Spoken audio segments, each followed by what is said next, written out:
Hi everyone, Buyers Agent Jay Pace here for Providence Property Group with a market update for the month that was September 2022.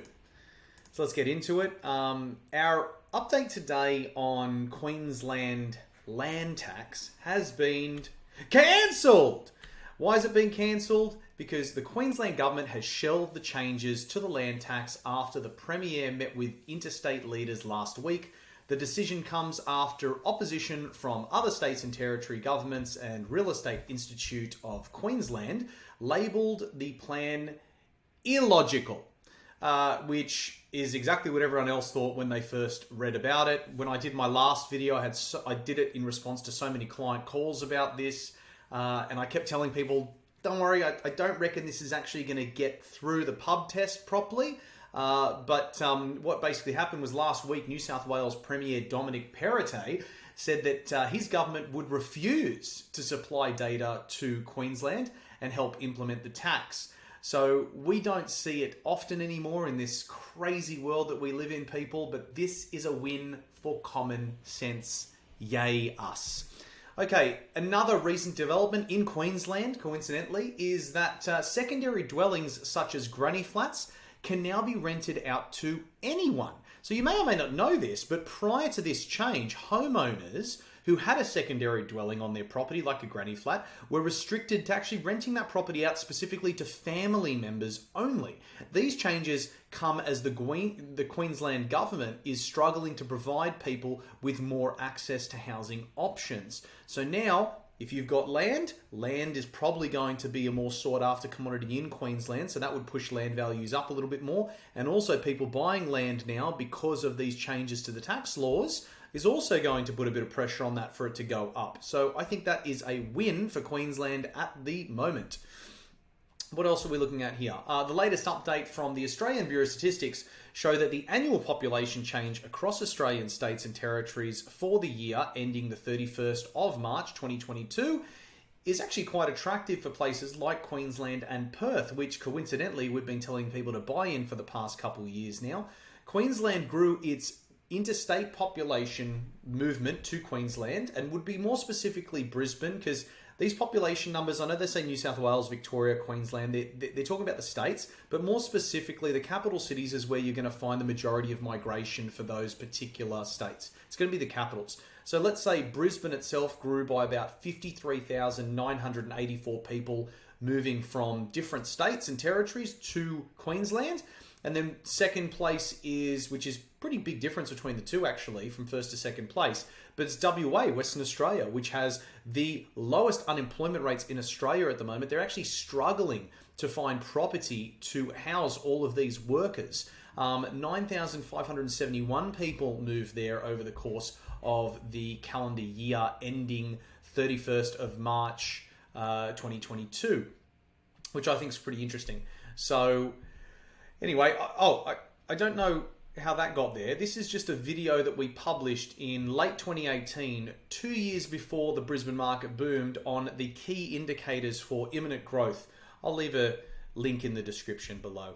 I think it's always really interesting to see what property's worth around the world. Now, Knight Frank have updated a report which I was looking at years ago, with what $1 million US, or the equivalent being 1.54 million Australian dollars, would buy you. So I've converted this document here, is all in square foot, so I converted it to square meters for you, and I kind of looked at on realestate.com domain what it would kind of buy you as well, so just to get an idea of the type of product. So 1.54 million Australian dollars in Hong Kong would buy you about 21 square meters. So that's a storage cage in a lot of unit blocks. In New York, 33 square meters. So that's around a car spot, give or take, depending on the size of your car. Paris, 42 square meters. We're looking at a studio apartment. Typically, they're around that 50 square meter mark, but 42, maybe in Melbourne, we'll find a 42 square meter studio apartment. Tokyo, 64 square meters, or a one bedroom apartment, small one better here. Miami, 77 square meters. That's your average, two bedroom unit here as well in Australia. In Melbourne's always been notorious for having the smallest square meterage in Australia. 84 square meters or a decent sized two bedroom here in Sydney. or probably a large 3-bedroom in Melbourne. Madrid, 105 square meters. So that's a 3-bedroom unit. And Dubai, 136 squares. That's a small 3-bedroom townhouse as well. Anyway, I just think it's a nice exercise to see what it is like, because we get all crazy here in Australia about how much property costs, but I don't think we know what property costs around the world, and I think it's just interesting to get that perspective. Now, let's talk about interest rates. Yesterday, the RBA announced another rate rise. No surprise there. Their 4-month streak that they had of 0.5% rises changed to 0.25% rise. Now, psychologically, this is a big deal, okay? This is going to send a message to the market that the RBA might be starting to tap the brakes a little bit on interest rates. Now, there's a war going on inflation, and they're trying to use interest rates as their main spear to kind of kill it. I think it's interesting because I've got a lot of clients that I've been speaking to, and our team all around Australia have been speaking to, that are holding off. And they're holding off because they don't know when interest rates are going to slow down. Well, this might very well be the sign that people are needing to. There's never a perfect time. I posted a meme on our Facebook page a couple of weeks ago, which was Goldilocks from Goldilocks and the Three Bears. And, you know, she's looking at the porridge and she's like, this is too hot, this is too cold. And I really do feel like I'm in that similar situation with a lot of people I speak to, where last year the market was too hot, they didn't want to touch it, it's going out of control. And this year, where there's less competition and a higher probability of negotiation, they're going, oh, it's too cold now, I'm going to wait. The property market's not a fairy tale. There's no perfect time to jump in. If you're going to buy, just jump in. So you can see that the old cash rate was 2.35%. We increased by 0.25%. So we're now up there at 2.6%. So let's have a quick look here and see what we're looking at. So cash rate target 2.6%, up 0.25%. And I think it's really interesting here because these are all of the RBA decisions for the past 7 months. And it's no doubt that the fastest rise in cash rates since 1994 has definitely seen home prices falling across the country. Although many home buyers are facing what we know as rising mortgage costs, the majority of households are actually well placed to absorb further rate rises for 4 main reasons. 1, many recent borrowers remain on low or fixed mortgage rates. Okay, borrower assessments on loans took potential rate rises into account, and I think I did a video on this in late 2020 about how they were already updating that. Thirdly, many borrowers made large contributions to their offset and redraw accounts over the pandemic, leading to increased savings. I think in a previous video I talked about we did over $370 billion in savings here in Australia over the past year, household savings, 2 years. Fourthly, wages are increasing as Australia's unemployment rate drops to its lowest level since 1974. So there's 4 kind of reasons there why I think we're just going to be able to weather this storm. I know it's not fun, I know it's not pleasant, but at the end of the day, it's definitely not Armageddon. Now, total listings rolling 28-day count across the combined capitals show that we're currently 7% above the amount of listings that we had this time last year, which is one of the first times I've seen that. And I look at this chart every single month. So that's really surprising. We are still, though, below our 5-year average, but now we're only down by about 15%. So I think that's good. Obviously, for a massive sell-off to happen, you would need that number to be significantly higher than what it was last year. And we're only 7% above. So, you know, nothing too crazy about that at the moment. Now let's talk about the winners and the losers for the month. CoreLogic reported a further fall in housing values through the first month of spring with the National Home Value Index, that's the HVI. You can download this, by the way. You can go to CoreLogic and download the Hedonic Home Value Index and see all these really cool charts in there that really help just illustrate what's happening in this market. I read it every single month. I think it's a great document. And I think it is important because we dropped by 1.4% nationally in September, but the month before it was 1.6% drop. So it actually looks like it's slowing down a little bit. There's slightly more positive auction clearance rates, consumer sentiment's obviously going up there, and now with this announcement just yesterday from the RBA, I can expect that's only going to increase that consumer sentiment to being more positive There's an increase in fresh properties that are being listed at the moment as well. That's all, contributing to a bit of a reduction in the rate of decline that we're seeing. So it was never in a free fall, but I can't see it just all of a sudden happening into a free fall unless the RBA comes out next month and decides we're going to smack you with a 0.5% increase which is going to be basically the last movement of the RBA for the year. After rising 25.5% over the recent growth cycle, housing values across the combined capital index are now down only 5.5%. That's from their recent peak, okay? Or in dollar terms, they're down about $46,000. That's across the whole of Australia. That's national. So these numbers, I get a bit funny with these numbers sometimes because obviously every capital city is totally different. Every state's totally different. But most cities continue to see a substantial buffer, obviously, between current housing values and where they were at the onset of COVID-19 in March 2020. So, at the combined capital city level, housing values would need to fall a further 13.5% before wiping out the gains of the recent growth cycle. The only risky one there is Melbourne, which saw, a softer upswing because it was the most locked down city in the world for quite some time. And it would only really need to see a 4.3% fall in values before it returns to pre-COVID levels. So there's a little bit of hesitation there for us to be recommending clients buy in that particular capital city at the moment, especially also with their migration rate being dropped so significantly. Now, let's look at the exciting stuff. I wanted to show you some recent purchases we've made for our clients. Now, the strategy behind this purchase was to add value with a major cosmetic renovation and utilize the land component to add some structural value via an auxiliary dwelling maybe, and just in time too because of that change in law with auxiliary dwellings like granny flats.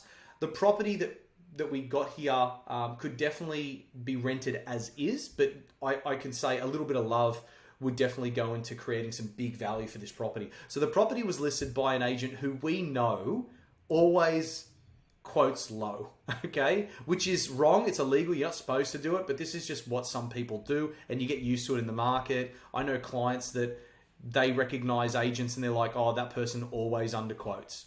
So once our team determined how the agent would actually handle offers, they made an initial trial offer and it was well below market value. We knew what was going to happen. The agent provided feedback and they said, you're well below competing offers as expected. And they asked for best and final offers, okay? We increased the offer to fair market value level and we made the conditions very attractive. And I'll do a video soon about conditions because in a hot market, it's all about the dollar. It's all about money.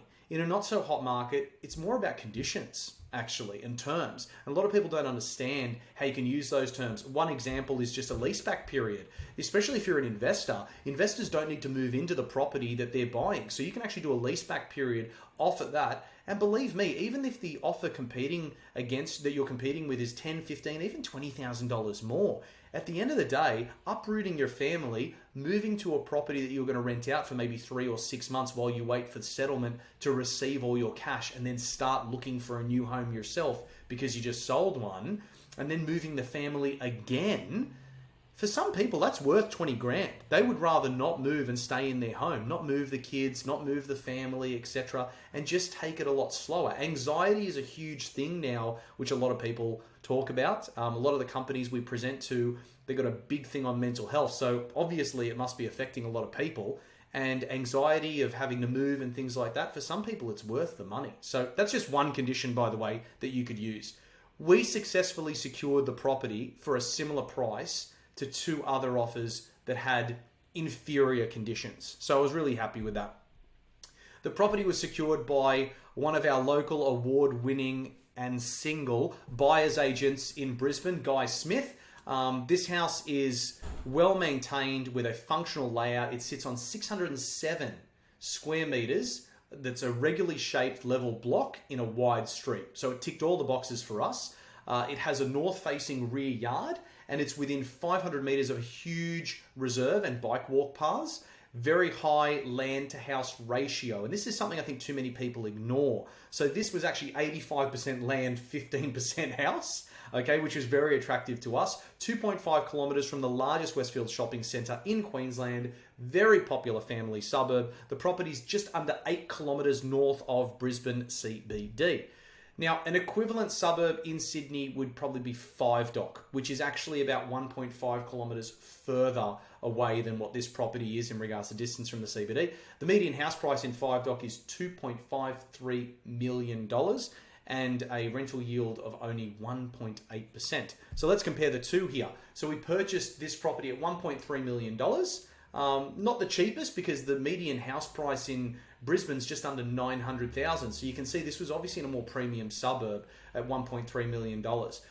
This property, houses typically get you a lower yield. So the yield here isn't nothing amazing, $720 per week, a 2.85% rental yield. But the client that is purchasing this isn't stressed about that. They've got the cash reserves to hold this, but they can see the added potential here to add some value.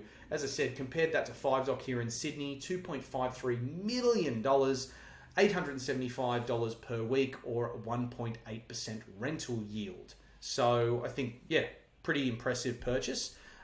This client was planning on actually moving to Perth within the next 5 years from Sydney.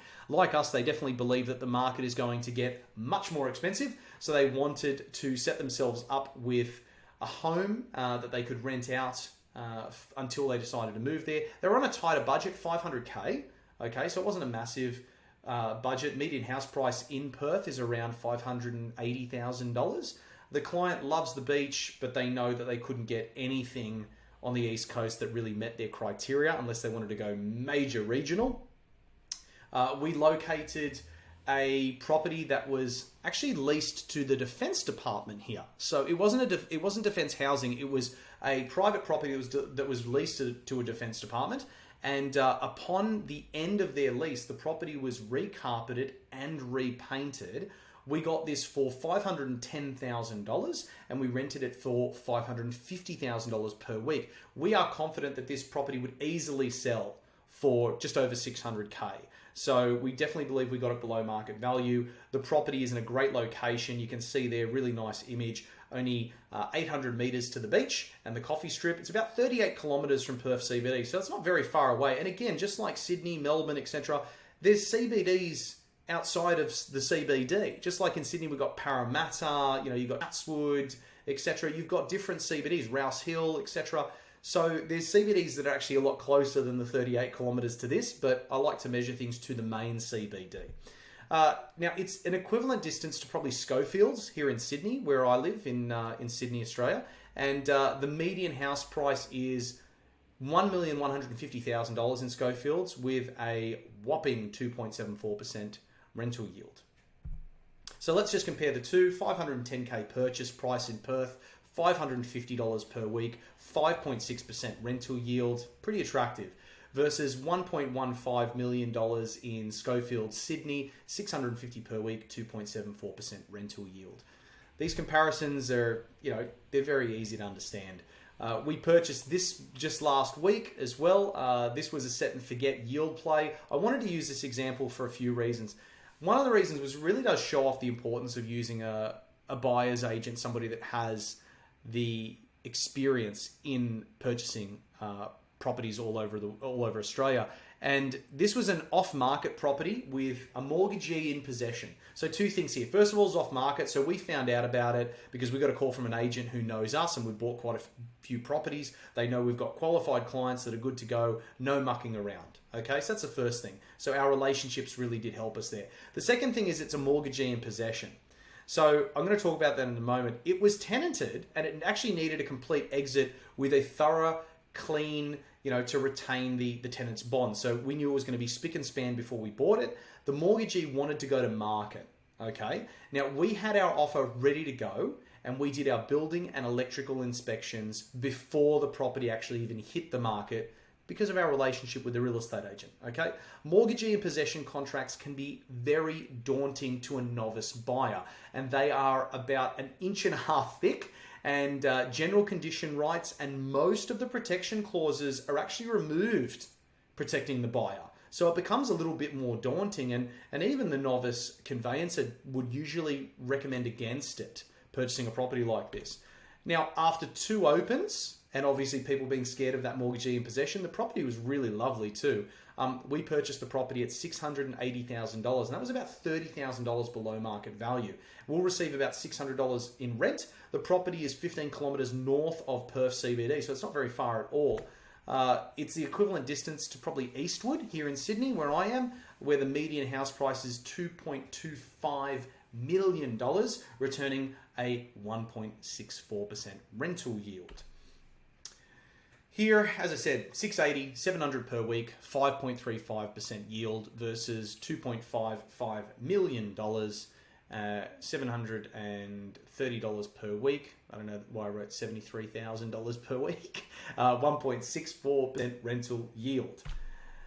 We've got a lot of clients who are taking advantage of the market at the moment, and they're upgrading to bigger, nicer homes. Now, the logic behind this is that they're selling their home for less than peak value, but they're also buying a more expensive home for less than its peak value. And I think it's pretty obvious here when you can see, if we sell a $1.5 million property for 10% lower than at the beginning of the year, and the average drop across Sydney has been about 8.4%, but let's round it up to 10, you would be discounting it by about 150 grand. So that's what you'd be discounting it from the sell. However, at the same time, if we look at the upgrade, if we're buying a $3.2 million property for 10% lower than at the beginning of the year, you'd be saving $320,000. So you can see why that's kind of becoming quite attractive to a lot of people in regards to selling and upgrading. Now, over the years, we've had many instances where a client who intends to buy needs to sell. And they need to sell before they can buy. So due to this reoccurring scenario, we actually developed a service called Homeowner Sales Assist. And this is not a new service. We've offered assistance like this for the last 5 years, but it's not something we really advertise too much. But in a nutshell, because we've been getting so many inquiries about this, I just thought I'd mention it. In a nutshell, we project manage the sale of your property. So we work with the real estate agent. We're not the real estate agent. We work with them, and pretty much we keep them honest. Now, we buy properties every week of the year, you know, and we know the difference between an exceptional agent and an average agent. So the best thing about this service is that it doesn't cost you anything. The agent actually pays us a percentage of their sales commission because we've brought them a client. And let me just quickly explain this. So we inspect your property. We interview multiple agents in the area. We negotiate the commission and the service that they're going to provide. We customize an incentive structure for the agent to get top dollar. Example, maybe 10 cents on every dollar that they get us over and above an agreed benchmark sale price. We will assist you in the preparation of the contract of sale, working with your conveyancer or recommending one to you. We review all offers from the agent before presenting them to you as well. We will performance manage that agent. We will provide you with a weekly report on sales activity, and we will provide advice on what offers to take and what offers to reject. Oh, and did I mention there's no cost? Yeah. Now, lastly, I think that, I was supposed to go through all those one at a time, but I didn't. That's fine. This is what happens when you don't rehearse, everybody. This is the end of the presentation, everyone. I just wanted to say that let our professional buyers agents help you. For almost 2 decades, Providence have helped Aussies locate, assess, and negotiate their ideal home or investment Australia-wide. So stop procrastinating and contact us today. If you like what you've seen here and you want to be kept in the know with the Australian property market, make sure to like this video and subscribe to our channel. If you'd also like to further your education, you can download our ebooks for free. So we've got 3 ebooks that we wrote, combined knowledge here of over 80 years in the industry from the team. And I'm going to put the link in the YouTube description below. Thank you very much for your time, and I will see you next month.